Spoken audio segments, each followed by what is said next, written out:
abantwana ngithobile emchunu kahle kahle ngithi ngumakoti kaSibiya nje ngizwa nginokusaba uma ngizala ngaphambili.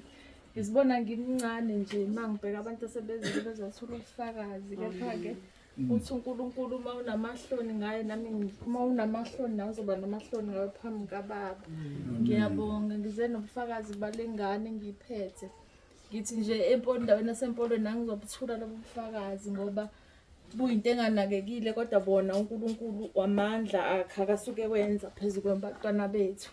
Ngicela nje ubufakazi bambuka kanjena ingane yami ibikade bethi inebala ngemuva. Mayinebala kuze kufike ekuthenini kubo bangitshela ukuthi kumele ngiyise kubantu ukuze izogcaba ukuze liphele. Ngikufike esontweni uma ngikubika ubaba Hadebe afonela ubaba wakhe ngoba uyamazi amfonela amcela ukuthi ucela ukuthi bengamenzi lutho uzokhuleka.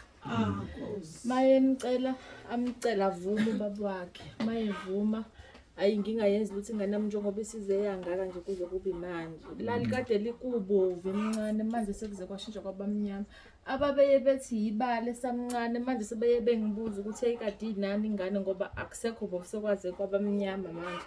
Ngithi ngicawuthi umkhango mina engifuna ukuphakamisa ukutshela nabazalwane abahlukene lana basempolweni ukuzoveza nje ukuthi uNkulunkulu kuhle ukuthi simethembe singathembi izinto zezwe sithembe yena ngoba nangu umntana wami uyaphila baye bethi ayifiki ngisho ku6 months ingane makuthiwa inebala mina ngizophakamisa uNkulunkulu nje futhi nangohlobo eyilona ingane yami angazi njengoba niyibona nje uqala uzala futhi ungathi si-excel kona ukuthi abantu babethi ngeke iziphile ingane yami ngenxa yebala.